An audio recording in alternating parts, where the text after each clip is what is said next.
My friend, I want to share something with you, something that might shake you a little bit. You know, people look at me and they say, Bruce, you're so fast, you're so natural, you must have been born this way. They call it talent, they call it gift. They make it sound like some kind of mystery. But let me tell you something, and it's a lie, not just about me, about everyone you've ever looked at and thought they're just naturally gifted. You see, we human beings, we love our myths. We love to believe that some people are chosen, some people are special, some people are just different. It makes us feel better about our own limitations. Oh, I could never do that. I wasn't born with the talent. But what if I told you that everything you think you know about talent, everything you've been taught to believe about natural ability, what if it's all just a story we tell ourselves? What if I told you that I discovered something that changed everything I thought I knew about human potential? You see, my friend, I've spent my whole life studying not just martial arts, but the way people learn, the way they grow, the way they become what they become. And what I really found, it's going to disturb some of your most basic beliefs. Because once you see what I've seen, once you understand what I understand, you can never go back to believing in limitations the same way again.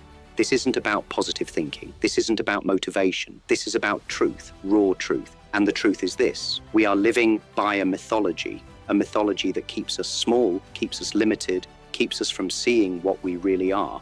Let me tell you about this mythology we live by. When I was young, I believed the stories too. I believed that some people were just chosen, that Muhammad Ali was born to be a fighter, that Mozart came out of the womb composing symphonies, that certain people had something in their blood, in their genes, that the rest of us could never touch. This mythology, my friend, it's ancient. It goes back thousands of years. We've always needed to explain why some people rise above the ordinary, why some people achieve what seems impossible. And the easiest explanation? They're different. They're special. They have something we don't have. You know what this creates? Castes. The gifted and the ordinary. The chosen and the rest of us. The talented and the hopeless. We've created gods out of people who simply understood something we didn't. But I'll tell you when everything changed for me. I was maybe 19, 20 years old. I was training in the middle of the night, 3 in the morning, 4 in the morning. The gym was empty, the world was asleep, and there I was, repeating the same punch, the same kick over and over and over again. And suddenly I stopped. I looked at my hands. They were raw, bleeding from the heavy bag. My legs were shaking from exhaustion. And I thought to myself, if this is natural, if this is a gift, if this is something I was born with, why does it require so much work? Why am I here alone in the dark, grinding through repetition after repetition if this is supposed to be natural? That question, that uncomfortable question, it started eating at me. Because if I was naturally fast, naturally coordinated, naturally gifted, then why was I working so damn hard? So I began to watch. Really watch, not just the performance you see on screen, not just the demonstration in front of the crowd. I started watching the invisible parts, the parts nobody talks about, the parts nobody sees. I watched how the naturally gifted really trained. I studied their habits, their methods, their approach. I looked for the things that happened when the cameras weren't rolling, when the audience went home, when the spotlight turned off. And what I discovered, my friend, what I discovered will change how you see every talented person you've ever met. It will change how you see yourself, because I found out that what we call talent, it's actually 5 specific illusions, 5 tricks of perception that fool us into believing in natural ability when something entirely different is happening. Let me show you these 5 illusions that create the talent myth. The first illusion is what I call the invisible sculptor. You know, when you look at a beautiful sculpture, you see the finished form, the smooth curves, the perfect proportions, the way the light catches every detail. It looks so natural, so effortless, like the marble was always meant to be that way. But what you don't see is the sculptor. You don't see the 10,000 hours of chiseling, the countless chips of stone that fell to the floor, the patience, the precision, the deliberate shaping that created what appears to be natural form. Every master is carved by 10,000 invisible hours. What you see as natural form is actually deliberate shaping. Let me tell you what I mean. For years, people would watch me move and say, look how fast he is, look how natural. They'd see me in demonstrations in films and they'd think, oh, he was born that way. But they never saw what I saw. They never saw me at 3 in the morning, alone in that empty gym, drilling the same movement until my muscles screamed.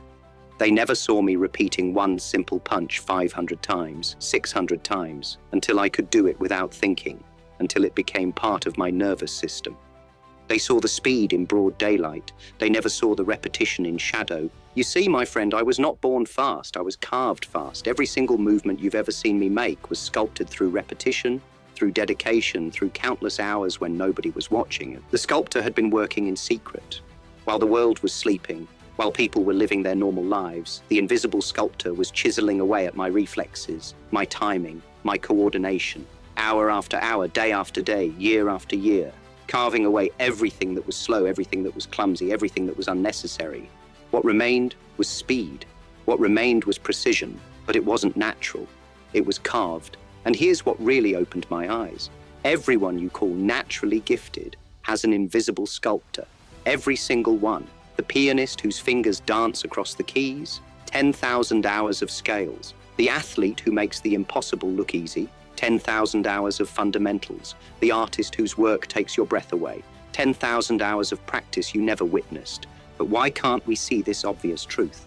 Why do we look at the finished sculpture and forget about the sculptor? The second illusion is what I call the observer's blindness. Here's the paradox, my friend. The eye that watches performance cannot see the process that created it. We are blind to the very thing that explains what we observe. Think about this for a moment. When you watch someone perform at the highest level, your attention is completely captured by the result, the speed, the skill, the apparent effortlessness. But that very focus on the performance makes you blind to everything that came before it. I remember the first time someone called me naturally fast. I was demonstrating a technique, and afterwards this martial artist came up to me and said, "Bruce, you're incredible, you're just naturally fast." And I stood there confused. Because in my mind I was thinking, but I practiced that move 10,000 times. I spent months just working on the timing, the distance, the precise angle of entry. But then I realized something that changed everything. They weren't lying. They literally couldn't see what I knew. From their perspective, they were watching a fast technique. From my perspective, I was seeing the result of countless hours of deliberate practice. The observer sees the performance. The performer knows the process. But the process is invisible to the observer, and it's like watching a magician, you know. Every magician understands this principle. The trick happens where you're not looking. While your eyes are focused on the dramatic gesture, the real work is happening somewhere else entirely. We've all been watching the wrong place. We watch the moment of performance and miss the years of preparation. We see the final demonstration and ignore the daily discipline. We focus on the result and become blind to the process. And because we can't see the process, we invent explanations. We call it talent. We call it natural ability. We create myths to fill the gap left by our blindness. But what if there was more to this blindness? What if it wasn't just about what we can't see, but about how small advantages get amplified into what looks like massive natural differences? The third illusion is what I call the amplification trap. You know, my friend, I've always been fascinated by rivers. How a small mountain stream, barely a trickle, can become a mighty river that carves through rock, that shapes entire landscapes. Small streams become mighty rivers not through magic, but through the patient gathering of countless drops. Each drop insignificant by itself, but together they create a force that seems impossible. What appears as natural flow is accumulated intention. And this is exactly what happens with what we call talent. What looks like natural, overwhelming ability is actually the result of small advantages that accumulate and amplify over time. Let me tell you how this worked in my own life. When I was young, I had some small advantages. Maybe I was a little more coordinated than some kids. Maybe I had a little more energy. Maybe I was just a little more stubborn about practicing. Nothing dramatic, nothing that screamed future martial arts master. But here's what happened. That little bit of extra coordination meant I picked up techniques slightly faster. That little bit of extra energy meant I could practice a little longer. That little bit of extra stubbornness meant I stuck with it when others quit. A little more practice led to a little more success. A little more success led to more confidence. More confidence led to even more practice. Better practice led to better results, which attracted better teachers. Better teachers led to better methods, which led to faster improvement. Each small advantage created the conditions for the next advantage. Each success opened doors that led to greater opportunities for development. You see what happened? The river carved its own banks. What started as tiny differences so small they were almost meaningless, got amplified through this feedback loop until they looked like massive natural advantages. By the time people saw me perform, they were seeing the accumulated result of years of amplification. They saw the mighty river and thought, he must have been born with all that water. But the river started as individual drops, gathering momentum through time and circumstance. The amplification trap makes us believe that what we're seeing is the starting point, when actually we're seeing the end result of a long process of compound development. But there's something even more deceptive about how we perceive talent. Something about the way our minds work that makes us miss the most important part of the story. The fourth illusion is what I call the architecture of ability. Here's something most people never realize. Skills are not born, they are built. Every single ability you've ever admired, every technique that takes your breath away, every performance that seems impossible, it's all construction. Every master is a cathedral constructed one stone at a time, following blueprints invisible to casual observers. You see, when people look at a great cathedral, they see the soaring arches, the perfect proportions, the way everything fits together so beautifully, and they think this is magnificent, this is divine. But they don't see the architect's plans, they don't see the foundation work, the careful placement of each stone, the engineering principles that make it all possible. And that's exactly how we look at human ability. I'll never forget the moment this became clear to me. I was maybe 25 years old, and I was studying different martial arts systems, trying to understand how they worked, what made them effective. And suddenly it hit me. These weren't just random collections of techniques, they were architectural systems. Each movement had a purpose, each principle built on the last one. Everything was designed according to specific blueprints. And then I realized something even more profound. I wasn't a natural phenomenon, I was an architect. Every technique I'd developed, every skill I'd mastered, every capability I'd built, it all followed construction principles. There were blueprints, there were methods, there were systematic approaches to building speed, building power, building timing, building awareness. I wasn't born with these abilities. I had constructed them piece by piece, following blueprints that most people couldn't see. And once I understood the blueprints, everything changed. Because now I could build anything. If I wanted to develop a new capability, I didn't have to hope I was naturally gifted for it. I just had to understand the architectural principles and start construction. The blueprint for speed was different from the blueprint for power. The blueprint for flexibility was different from the blueprint for endurance. But they were all blueprints. They were all systems of construction. What we call natural talent is really just construction, so skillful, so complete, that the blueprints become invisible. But there's one more illusion, my friend. One that might be the most deceptive of all, because it's not just about what we can't see. It's about something that's been right in front of us the whole time. The fifth and final illusion is what I call the paradox of effortlessness. This one, my friend, this one might be the most beautiful and the most deceptive of all. Here's the paradox. The highest effort creates the appearance of no effort. The deepest struggle births the illusion of ease. What looks most natural required the most artifice. Think about this for a moment. When you watch a true master perform, what do you see? You see flow, you see grace, you see someone who makes the impossible look simple, who moves like water, who seems to be doing nothing at all while achieving everything. And what do you think? It's so natural for them, it's so easy, they're just gifted. But that effortlessness, that apparent naturalness, it's the greatest achievement possible in any field. It's not the starting point, it's the destination.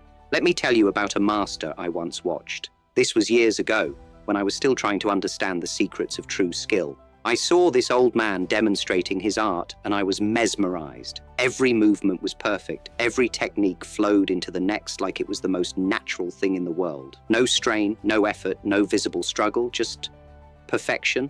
I thought, this man is truly gifted. This is what natural talent looks like. So I studied him for months. I watched him whenever I could. I tried to understand his gift, to figure out what made him so naturally excellent. And then one day, I got close enough to see his hands. The calluses were incredible, thick, deep calluses that could only come from decades of the most intensive practice. His knuckles were enlarged from impact. His fingers were bent from years of gripping. His palms told the story of 10,000 hours of repetition, 20,000 hours, maybe 30,000. And suddenly I understood. Effortlessness was his greatest achievement, not his starting point. All that grace, all that apparent naturalness, all that flowing perfection. It was the result of more effort, more struggle, more deliberate practice than most people put into anything in their entire lives. He had practiced until the struggle disappeared. He had repeated until the effort became invisible. He had trained until the artificial became natural. The paradox revealed itself. The most natural-looking performance requires the most unnatural amount of work. What we mistake for ease is actually the highest level of difficulty conquered. What we think is effortless is effort so complete, so total, that it transcends itself and becomes its opposite. And that's when I realized the full scope of the talent myth. It's not just that we can't see the development process, it's that the development process is specifically designed to make itself invisible. The goal of all that practice, all that struggle, all that effort, is to disappear. The master's secret is that there is no secret. There is only work so complete that it erases all evidence of itself. Now you've seen through all 5 illusions. You understand how the talent myth operates, how it fools us into believing in limitations that don't exist. But knowing how we've been deceived is just the beginning. The real question is, what does this mean for you? What does this mean for your life, your potential, your future? Let me share with you the most liberating truth I've ever discovered. The raw material of greatness is equally distributed. Think about that for a moment. Every human being comes into this world with essentially the same neurological equipment, the same capacity for learning, the same potential for development. We're all built from the same blueprint, a brain that can adapt, muscles that can strengthen, coordination that can improve, skills that can be developed. What creates the differences we mistake for destiny? The tools for shaping that raw material, the methods, the systems, the approaches, the environments that some people discover and others never encounter. You know, for years I believed my own myth. I thought I was different, special, chosen. I thought my abilities made me fundamentally unlike other people. But when I finally understood these illusions, when I saw through the talent myth completely, everything changed. I realized I wasn't a genetic anomaly. I wasn't touched by some divine gift. I was simply someone who had discovered certain tools, certain methods, certain approaches to developing human potential. Tools that anyone could learn, methods that anyone could apply. You have the same raw material as any master who ever lived, the same neurological potential as Mozart, the same muscular potential as Muhammad Ali, the same learning capacity as Einstein. What they had that seemed so special, so unreachable, was access to the right tools and the dedication to use them. And here's what fills me with excitement for you. Those tools exist. The invisible sculptor has been waiting. The architecture of your ability is ready to begin. Every skill you've ever admired can be built. Every capability you've ever envied can be developed. Every level of performance you've ever thought was beyond your reach. It's all just construction work. What you call impossible is simply unbuilt. The speed you admire, there are blueprints for building speed. The strength you envy, there are methods for developing strength. The skills you think are beyond you, there are systematic approaches for developing any skill. The only difference between you and every person you've ever called talented is that they found the blueprints and started building. They discovered the tools and started sculpting. They understood the methods and started applying them. And now you know what they knew. Now you see what they saw. You are not limited by what you weren't born with. You are only limited by what you haven't yet chosen to build. The democracy of potential is the most beautiful truth I know. It means that greatness isn't reserved for the chosen few. It means that excellence isn't determined by genetic lottery. It means that every ceiling you think exists is actually just the floor of what's possible when you understand how human potential really works. The invisible sculptor is waiting for your instructions. The architecture of your ability is ready for construction. What will you choose to build? Here's the beautiful paradox, my friend. In trying to preserve the mystery of human greatness through talent mythology, we actually destroy the real mystery. You see, when we say someone is naturally gifted, when we attribute their abilities to genetic luck or divine selection, we think we're preserving something sacred about human achievement. We think we're protecting the wonder, the awe, the sense that some things are beyond ordinary understanding. But we're doing the opposite. We're killing the real mystery, the incredible capacity every human being has for transformation. Think about what's actually mysterious here. It's not that some people are born different. That's not mysterious. That's just genetics. That's just lottery. What's truly mysterious is that a human being can take the raw material they're given and transform it into something extraordinary. That consciousness can shape matter. that intention can rebuild capability, that the human mind can literally rewire the human body through focused effort over time. The democracy of potential is far more mysterious and beautiful than the aristocracy of talent ever was. Because talent mythology gives us a universe where greatness is predetermined, where excellence is reserved for the chosen few, where the extraordinary is separated from the ordinary by birth. But the truth gives us a universe where any human being can transform themselves into something they never imagined possible. Where the only limits are the ones we accept. Where every